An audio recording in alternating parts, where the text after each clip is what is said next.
one basic point that I have tried to, I guess you'd say, test, confirm, study one way or another, and this is it. That gratitude is the deepest touch point of human existence. Now, I don't know about you, but if I heard someone say something like this, my reaction might be, "Really? Well, that's kind of bold of you. Isn't that an exaggeration? Isn't that like hyperbole? What does that even mean, for that matter? How can it be the deepest touch point of human existence? It sounds a little bit, not a little, actually, a lot presumptuous, not very scientific sounding to make a declaration like this. But I can assure you that at least as many extreme statements, bold statements, have been made about gratitude down through the ages, right? Going back thousands of years. It's been referred to as Dan said, the greatest of the virtues, the secret to life, the key that opens all doors, the most passionate, transformative force in the cosmos, a virtue as vast as life itself. It is pretty extreme statements, right, about the nature of gratitude. Now, of course, it's one thing to say all these things. It's quite another to actually, document them or test them out in an experimental or at least an empirical way to establish their validity and their veracity. So, does gratitude actually deliver on its promise and on its potential? Now, also, bold claims like these, whether they're made by the ancient wise sages or modern day influencers, and quite a few people have opined about the nature of gratitude. I won't go into the whole list, but celebrities and TED speakers, professional athletes, bloggers, podcasters. I mean, you name it, everyone has something to say about gratitude, or so it seems. Can elicit some strong pushback, especially within academia, I have found. And so recent pushback has been pretty substantial and palpable. And people say things that, well, how can it be the deepest touch point? That doesn't make sense, right? The greatest of the virtues, they would say, seriously? What about love? What about, other virtues that are out there? Gratitude works, which is a claim I've made. They would say, well, does it? Or does it always? What happens when it doesn't work anymore? Someone's referred to gratitude as the ultimate performance enhancing substance. Really? The ultimate performance enhancing substance? That seems like an exaggeration as well. What about when gratitude causes problems? When it leads to harm instead of healing, when it leads to suffering instead of, abundance or prosperity or flourishing. So listen to this. There's some headlines in the popular press recently, I'd say going back a few years, but seemingly more all the time, with titles like this: The Overselling of Gratitude, 5 Ways Giving Thanks Can Backfire, The Dark Side of Gratitude, The Harmful Side of Gratitude, Gratitude Schmatitude, and Is Gratitude Overused? Here's an interesting story. Some years ago, an editor, actually a reporter, journalist from the Wall Street Journal, contacted me because he was writing a article in prior to Thanksgiving. So every year around this time, starting September, and they've already started this year, but through October and November, I get contacted, and hopefully other researchers out there in the field of gratitude science get contacted as well, because journalists want to do their latest science of gratitude study for Thanksgiving holiday. Okay, and he wanted some statistical evidence to document some of these claims that gratitude matters, that it works, that it's the deepest touch point, so on and so forth. And I thought I'd provide them a lot of data points, sufficient ammunition for this article he was pitching to his science editor. But he failed to convince his boss, however, and the article never ran. What he told me was that it was hard to take gratitude seriously. His boss didn't take it seriously as something more than a warm, fuzzy, nice feeling, pleasant feeling, a fuzzy, positive disposition. Well, the tide has now turned. In fact, Wall Street Journal, New York Times, you name a bunch of different publications have published many articles summarizing the science of gratitude. But even so, the tide has turned. There's still a lot of myths, misgivings, misperceptions, misconceptions about the nature of gratitude. And because these charges are targeted, right, they're leveled against the greatest of the virtues, we have to really study those, right? We have to kind of take those seriously.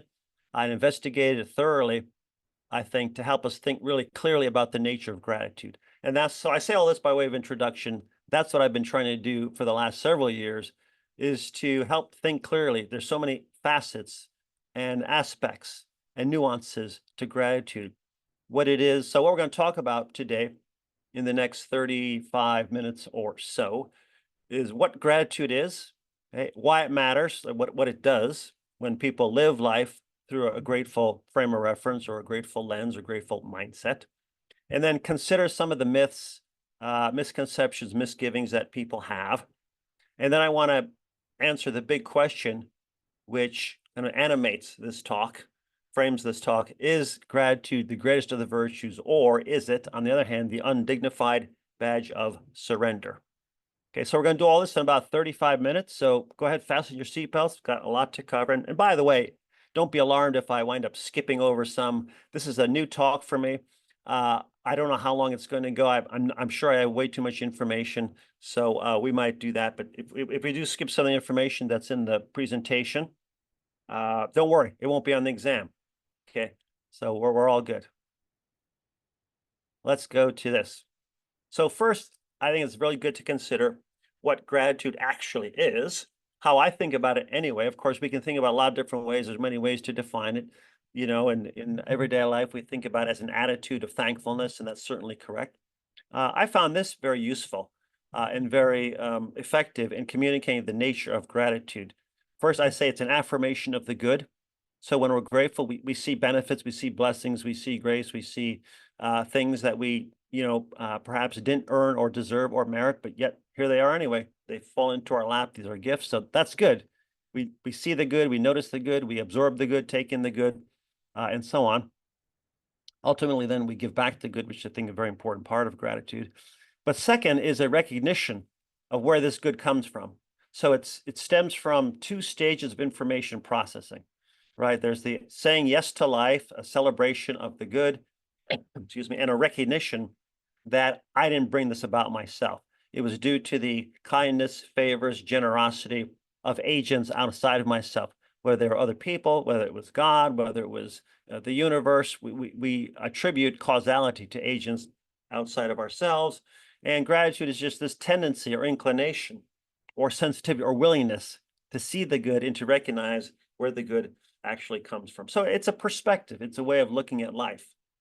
All right. Now, when we do this, we notice that a lot of people have been studying gratitude recently, much more so than any time throughout history. Okay. It's getting more and more difficult to follow the science of gratitude just because there's so much. I mean, the mountain of data is so tall now. It's really an avalanche is what it is. No one person can scale that mountain. Here's a graphic which shows you that prior to 2000, 2005, there's virtually no research at all on the nature of gratitude. And this is just one database. This is just from PubMed. This isn't PsycInfo or any other database, which also abstracts psychological and behavioral science research. But in the last 15 years, there's been more published than the previous 50 years. In fact, here's an interesting statistic. So I wrote my first book on gratitude in 2007. Okay. 95% of all the research has occurred since that time. That was only 17 years ago. The last book I wrote on gratitude was 2016, The Little Book of Gratitude. 68% of all the research, published research, peer-reviewed journal articles, has appeared since 2016. So the field is continuing to surge at breakneck speed, right? And so basically everything we know from very recent research, and that's a good thing. I think that's the characteristic and mark of a maturing field. It also means that if you want to know something about gratitude, pretty much guarantee that some study's been done, if not on that exact question or topic you might have, but something close enough that I think you'll find something out there. So a lot of good research, more happening all the time. And strange to say, I think in many ways, we've only really begun to scratch the surface of what gratitude is, why it matters, how to get more of it, which I won't talk about today, the practices for gratitude. That's certainly a very important, growing, and legitimate topic to consider as well, because I want to kind of stick to that basic question, given that there's so many seemingly misgivings or misconceptions or myths about gratitude? Well, when I began the research back in, oh gosh, a long time, so 25 years ago, and prior to that, I was in the field of happiness studies or the science of happiness. I thought, well, a good place to start would be to see whether expressing gratitude, and by that I mean also just experience feeling gratitude inside, but also the behavioral component of expressing it, is that the key to unlocking and unleashing happiness? There's reason to think that might be the case, right? When a person counts their blessings, you would think they would experience some degree of positivity, joy, happiness, maybe a reduction in stress, negative emotions, unpleasant emotions, maybe make them feel more connected, closer to other people as well. So that was the question I was setting out to try to answer. How would you answer this scientifically or empirically, right? What would you actually do? Well, I began at the very top of the, I guess, the hierarchy of prestigious scientific methodologies. I conducted a randomized controlled trial. I had never done that before. This is like the first experiment I ever conducted. I'd always, as Dan mentioned, my training was in personality psychology, and in personality psychology, we do surveys, we construct questionnaires, we validate those questionnaires, and so on. But I had never done a randomized controlled trial where I randomly assigned people, participants to different conditions, applied a treatment, and then saw what effect it had on various outcomes. Well, that's what I did in this particular study. We used the old RCT, the gold standard of scientific research. Now, more than 15,000 people have been in studies like this all over the world between the ages of 8 to over 80. So it's one of the, I think, beautiful things about gratitude. It seems available to everyone. You're never too young, too old, too rich, too poor, too sick even. Because a lot of these studies have been with patient populations, others that are healthy. You can basically conjure up gratitude at any time, any place. Doesn't mean it's easy always necessarily. Some of the reasons why it's not easy is because of those myths, misconceptions, misgivings that create barriers for people to experience the benefits of gratitude. Okay, so we also measure gratitude as a trait. My colleagues and I, Mike McCullough, that I was a co-conspirator on much of the research with me in the early days especially, I developed the gratitude questionnaire, which we call GQ for short. Clever, right? Simply 6 questions. Pardon me, a little allergy today. Which assesses the trait or the virtue of gratitude, the tendency to experience and express and to look at life through this lens of benevolent giving and receiving. So frequency is how often you're grateful. Intensity is how strongly you're grateful when you are grateful. Span is what you have to be grateful for, how broad, how many things in your life for which you are grateful. And density is for any one thing in your life, how many reasons can you see to be grateful for that one thing, right? So I could be grateful for my job that I've had here for 34 years. Now I'm emeritus, as Dan mentioned. The word emeritus, by the way, means without merit, so I have no merit now. But I'm grateful for all who helped me get this job, from my earliest mentors to those who helped me get grants and collaborated, students, and the list is very deep because I have a lot of density for my gratitude for my time at UC Davis. So what the research shows, I should mention, so some of the research is based on journaling or randomized controlled trials, ways you can activate or amplify gratitude moment to moment. Other measures are like this trait measure, for example, which measures the disposition, kind of like the chronic amount of gratitude you go around life with, your tendency or sensitivity to noticing benevolence in the world and expressing thanks for that. So here's a slide which I know breaks all of the rules of PowerPoint with so much information, but I think it's really good because each panel shows a distinct research program. Each panel pretty much summarizes several different projects examining various aspects of gratitude, from increasing emotional well-being, happiness, joy, pride, other positive emotions like that, decreasing unpleasant emotions, things we typically think of as less desirable, like anxiety, hostility. Relationally, grateful people get along better with others. On the right-hand side, you see grateful people pay it forward. They're more likely to be giving, forgiving, compassionate, and generous. They're more likely to achieve their goals. We have research and data on that, successful goal attainment.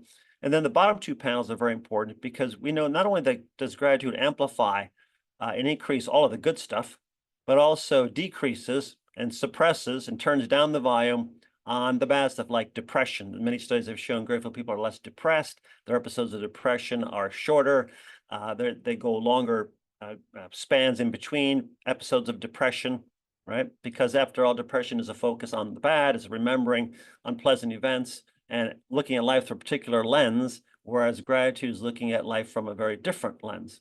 And then there's many studies have shown, now keep in mind, I'm oversimplifying a lot of these because this is more a talk of general kind of summary of what I want to do is just give you a little background information before we go into those myths and misconceptions and barriers to gratitude. Many studies have shown that grateful people cope better with stress, whether we're talking about major traumatic stress, personal upheavals and the really bad stuff, as well as the slow drip of everyday stress. Grateful people cope better. When people are keeping gratitude journal, they actually report less stress, bothered less by hassles, more likely to get help from others, seek help when they are feeling stress, and so on.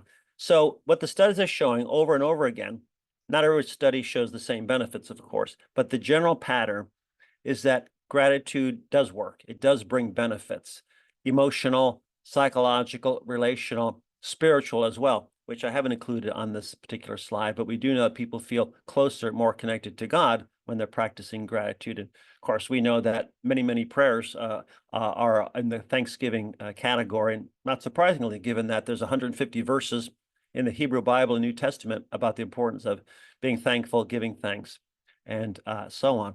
Well, we also found that gratitude works physically. It's good medicine. Gratitude experience leaves a physical stamp on our bodies. It's good for our minds and brains and relationships as well as our bodies. There's a number of research studies seemingly coming out on a regular basis. Again, more and more all the time, looking at both health behaviors as well as biological endpoints of health, healing, illness, disease outcomes as well. So when you're grateful, you sleep better.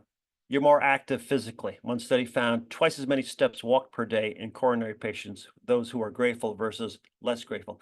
Healthier diet, less saturated fat, lower levels of stress hormone cortisol. This is comparing grateful with less grateful individuals on the GQ. So some of these studies in the field of medicine have been on gratitude journaling.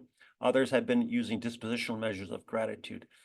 Very exciting to see that, you can actually improve your cholesterol levels, lower levels of triglycerides. A recent review study found for people who score high in dispositional gratitude, a reduction in inflammatory biomarkers. I mean, the list goes on and on. This is just a small sample. Was that 7 or 8 findings showing ways in which gratitude matters when it comes to physical health and well-being. Recovery from substance misuse and abuse is increased with greater gratitude. And then the most, I think, impressive study to date, because it's a real outcome, mortality, right? Unlike the subjective outcomes we often deal with in psychology, mortality is clear. It's binary. You're alive or you're dead at the follow-up. And a study of, I think, around 150,000 nurses in a national database found 9% overall reduced mortality for those who scored the highest quartile of gratitude. This was a prospective study over time. That was all for all causes of mortality. And then a 15% reduced mortality for cardiovascular disease, which is the #1 killer. So on and on the studies go. And they tell us in general, that gratitude works. So people say to me, so Professor, we don't have time to sit through hours and hours of lecture, to read all these books and journals. Just summarize it all. I said, okay, how about this? In 2 words, gratitude works. It has the power to heal, to energize, and to change lives. Now, why I continue to study this over 25 years is largely because of that last part there, changing or transforming lives. And as I mentioned, I've been swimming in the waters of gratitude for some time now, over 25 years. And I hear regularly from people wanting to share their stories, just like Ev, who's on the call today, I'm sure, and I know actually that he hears regularly from people wanting to share their stories of forgiveness. So it is with gratefulness, the meaning, the significance of gratitude in their lives. And it's often when their lives are unraveling, which is really, really interesting. Stories are different, of course, but the thing they have in common is that gratitude literally saved their lives. And I can cite lots of examples. For example, a drug-addicted teenage girl in Tennessee writes to me, and she said she found help and healing in a gratitude practice within Narcotics Anonymous toolkit app on her phone. She said, I want to become a psychologist now and help people because she realized the value of the practice of gratitude. An 89-year-old great-grandmother, so the other end of the lifespan, from New Jersey. She'd battled depression, disability all of her life. She suddenly found a newfound sense of energy and wellness after she started incorporating gratitude affirmations into her daily meditations. Incarcerated prisoner in Michigan wrote to me. He was serving a life sentence, and he said he found peace and hope in daily gratitude journaling after reading about some of the gratitude science research. The list goes on and on of people who have found new hope, new beginnings, opportunities, healing power to gratitude. A student of mine here at Davis, her mother had passed away, and she said, because I would talk about gratitude in my classes, she told me, came to office hours once, and she said, I can't live gratefully just because of what I'm going through, losing my mom. And then she realized that her grief was her gratitude. And so this helped her redefine it, how she thought about grief, said it reframed her loss, enabled her to move forward.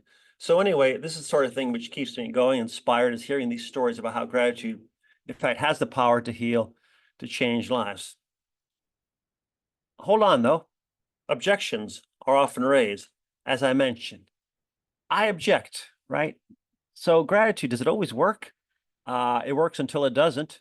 Okay, what about when it doesn't work? What about when it causes problems? What about when I don't feel grateful? And you and other gurus and my parents and grandparents are telling me, my spouse is telling me I should be more grateful. I have so much to be grateful about, but I feel miserable, right? Doesn't it cause more problems? And again, I've mentioned that I've seen and received comments such as these, right? That it's a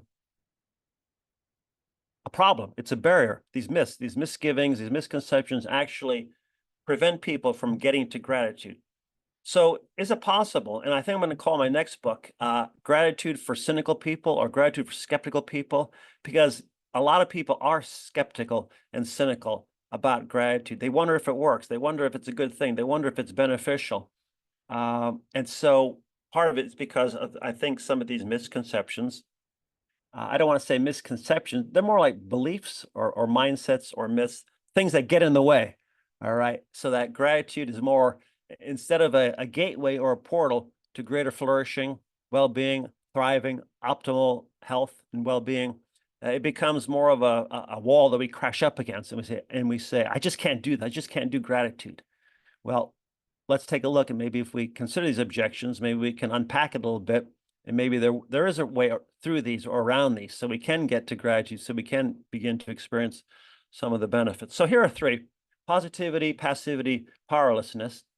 Keep my eye on the clock because I do want to save time for questions and comments. I'm going to go fairly quickly now through the rest of this.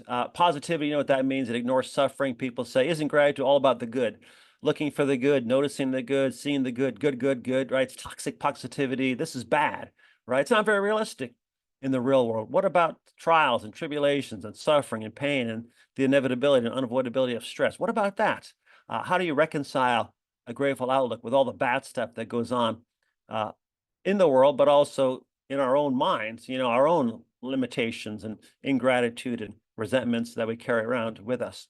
Some say, gratitude, isn't that just if you're grateful, you're going to be less motivated. You hear this sometimes. You'll be lazy, satisfied with the status quo, and not want to make a change, right? One critic of positive psychology, but also about gratitude, said that gratitude is an inappropriate and disempowering emotion for the disadvantaged, and therefore the undignified badge of surrender. Okay, so the way to get things done, they would say, is to be resentful, have an edge, right? It's the resentment gives us our spark, our burning passion to make a difference. And if you're grateful, you're just going to settle for the status quo, not want to change anything.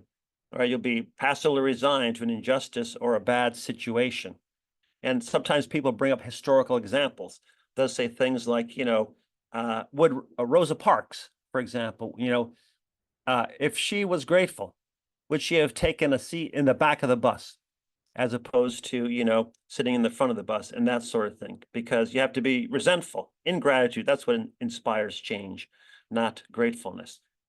Anyway, and then powerlessness is just a kind of another take on this, one of these objections, because when you are grateful, it's about a status inequality. You're in a position of dependency. You need something that your benefactor has, and a beneficiary, by definition, is in an unequal position relative to a benefactor, and that causes or can cause all sorts of problems. Well, in fact, as we look at the evidence, which I've tried to do most recently, there's arguments for this position that these are legitimate complaints, critiques that, again, I think have to be taken seriously if we're to really examine gratitude in a very fair and balanced way. And again, I think these are serious charges, so they require serious examination. So a few years ago, this article came out by authors who suggest that gratitude really, the function of gratitude is to justify connection or attachment to a system, a socio-political institution, for example.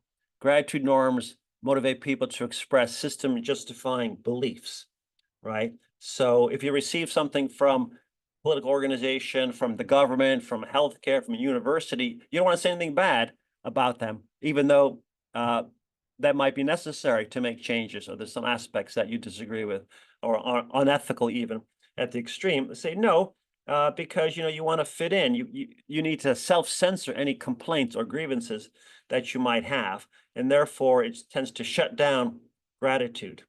Okay? That's the idea of this system justifying function. So the norms, because growing up we're exposed to messages, right, implying that society's basic institutions are gifts, okay, and they've been purchased through the sacrifices and struggles of previous generations. We should be grateful for the numerous rights and freedoms that we enjoy, right?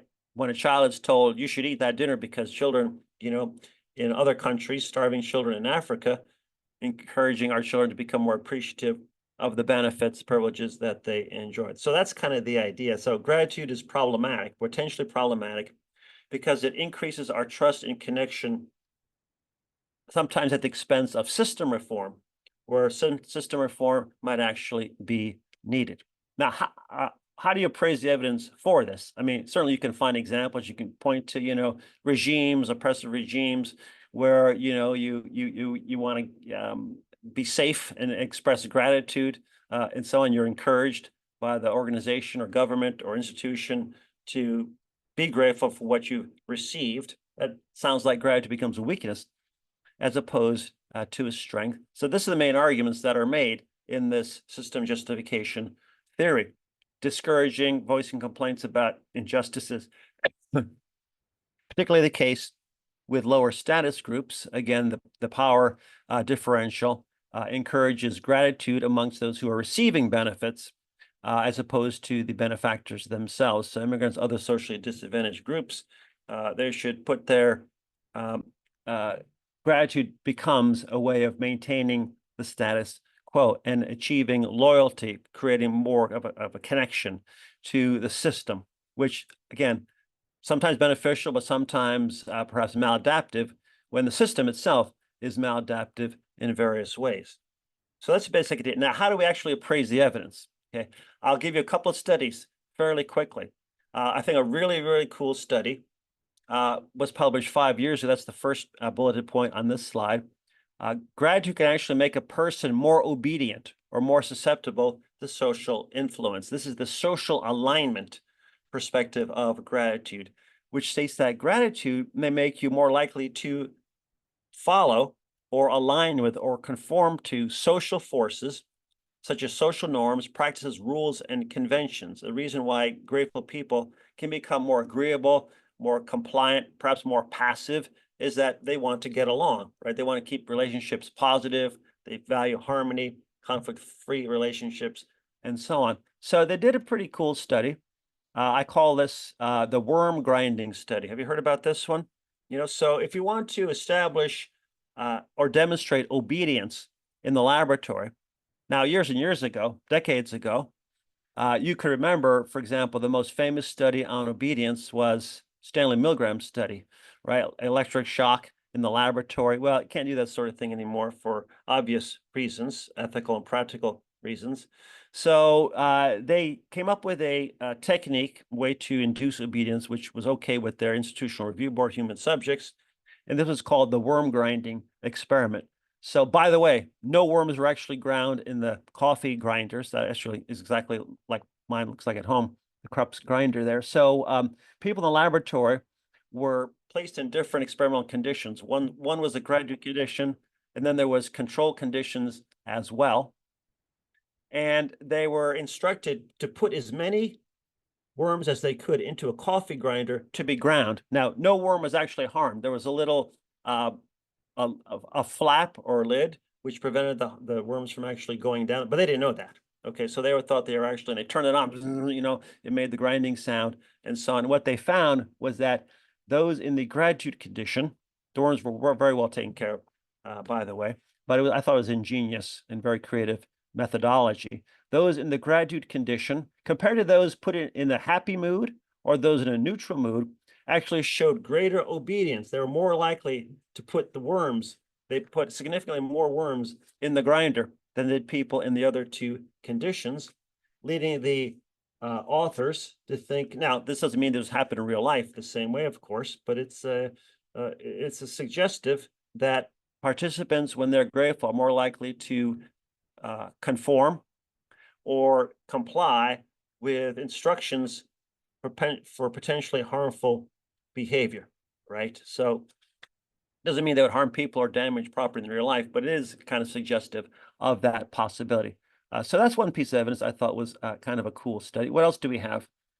Oh, yes. So there's a difference in expressing gratitude to family members versus strangers.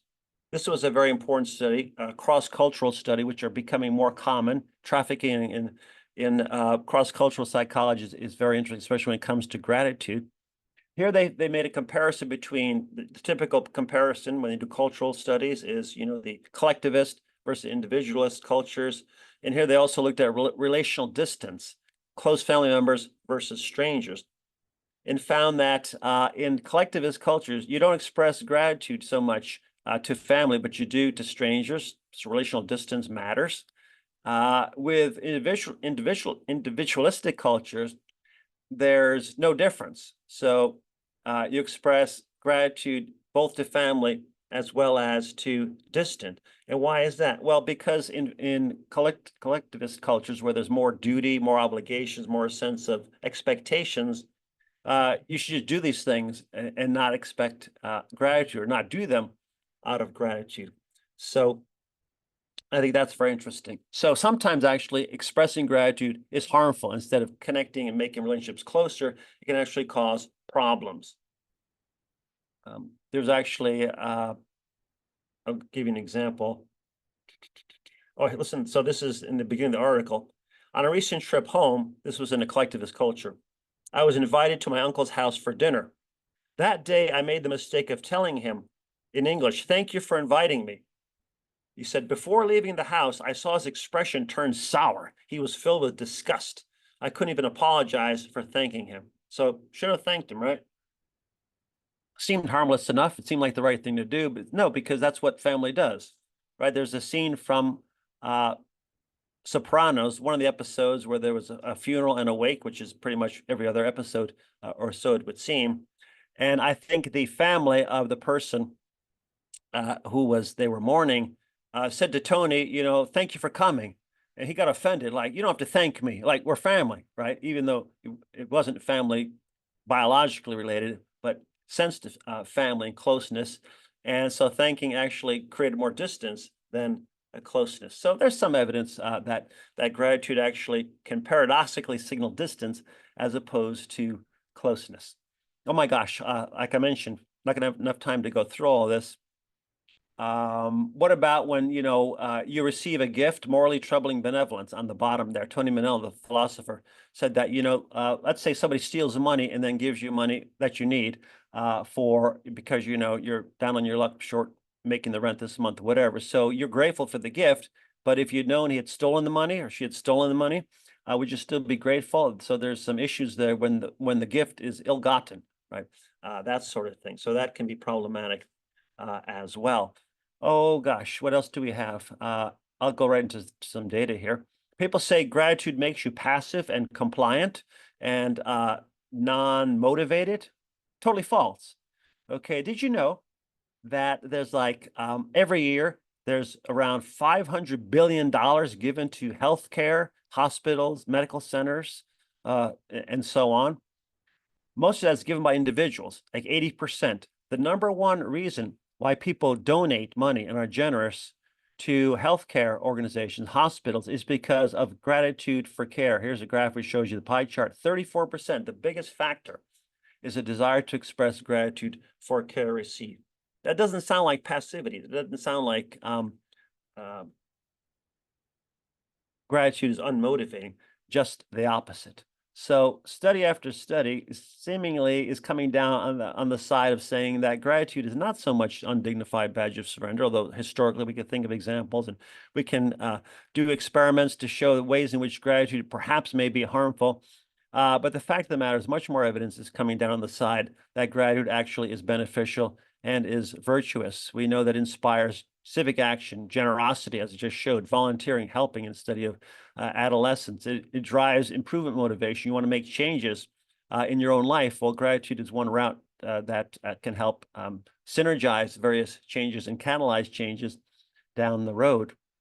Okay, so toward a reconciliation, the fact of the matter is that we're not either grateful totally or ungrateful totally. Usually there's a mixture, there's a co-occurrence. So I can be grateful for some aspects of my life and not grateful for other aspects. And oftentimes we tend to think of gratitude in a binary way. You're grateful, you should be happy, or you're not. But the fact of the matter is, any one thing, experience in our lives, relationship, place where we're living, you can look at any element and view it in a very nuanced way. So one could certainly feel a sense of resentment, or need to make changes in their life situation or in the organization that they're involved in, but still be grateful at the same time. They're not mutually exclusive, because you can have fragmented gratitude, as Joshua Glasgow has said, as well as holistic. Most of the gratitude we feel is more fragmented because we can make distinctions between aspects we're grateful for and things we're less grateful for. And in terms of, social action, social justice, social equality type of issues, we can certainly be grateful to previous activists for their inspirational models that they served as role models, right? So we can have gratitude in those situations. Those can inspire us to make these changes. There's no reason why gratitude should be the undignified badge of surrender. Okay, I want to close with just one very quick video clip that I want to share with you. And I have to get out of this because I didn't do my sound, and I got to go back and do that. Okay, to address objection number one, which is that it ignores suffering. As I mentioned before, it's often in the face of suffering, difficulty, trying circumstances, where the power of gratitude is most prevalent and most potent. And this is the case of a woman by the name of Nicola Chambers. Okay? Nicola Chambers Holder. She says, how do you say thank you when your life is falling apart? And I won't tell you her story. I'll let her tell it in this video clip. But I think it's a really, really powerful example of how gratitude is not just a switch to turn on when things go well. It's not just about noticing the good, but it's also a light that shines in the darkness. So let's look at this story of Nicola Chambers Holder.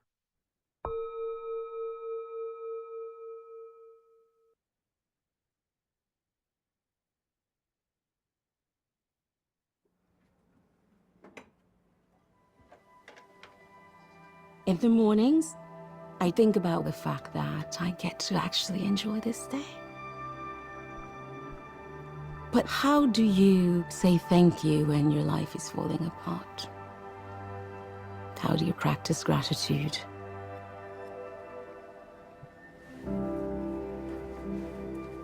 I was so determined to prove I could be that mother of four that makes sure she's going to PTA and working full time and going to school full time and just keep pulling yourself up by the bootstraps. That's when I was diagnosed with chronic depression. Okay.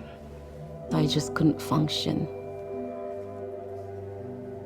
Then I had to have 2 major surgeries. I had a hysterectomy, bladder replacement. That took everything. I remember I tried to get up to use the bathroom, and I couldn't. And I remember pulling myself to the floor and was crawling to the bathroom. And I just started crying because that wasn't the place that I wanted to be.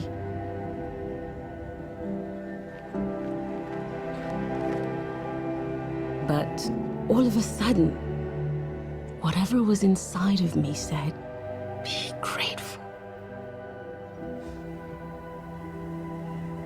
And that's where my healing began.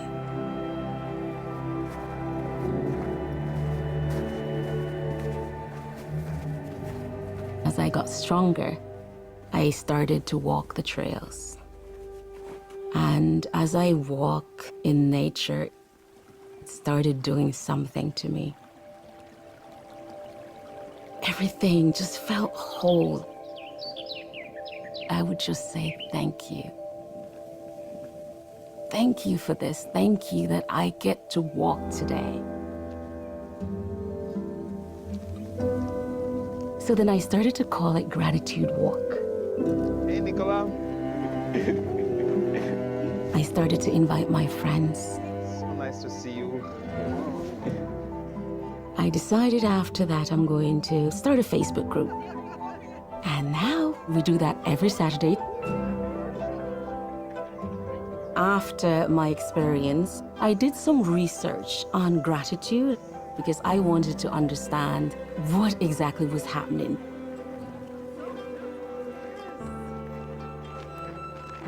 Now I realize that it actually is one of the best therapeutic tools that you can use to take care of yourself. Before I couldn't see that.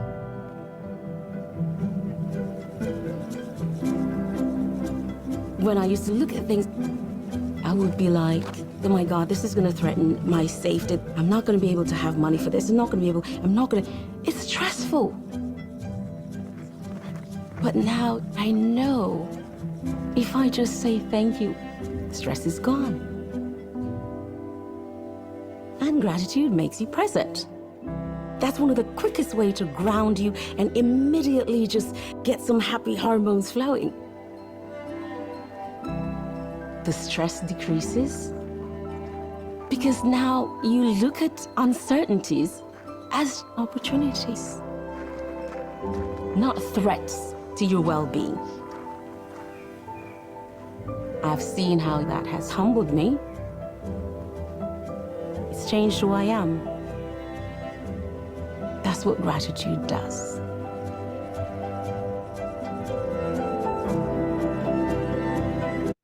That's really good. So powerful, I think. And whether we follow the sages through the ages, like Cicero, who said it was the greatest of the virtues, or Seneca here, or follow, modern people live just doing life, like Nicola. It does seem that gratitude is a deep touch point. Seneca said, "For how else do we live in security if it is not that we help each other through an exchange of good offices? It is only through the interchange of benefits that life becomes fortified against sudden disasters. Take us singly, what are we?" So we're learning more and more about gratitude all the time. I think it is delivering on its promise and on its potential. Still more to learn, and still I think we're going to find more of those sorts of myths and misconceptions and barriers that we have to work through, think about clearly and soberly. And I think we need to do that in order to realize, the enormity of gratitude. And so I'm going to commit hopefully another 25 years. I don't know if I had that many left, but there's still work that needs to be done.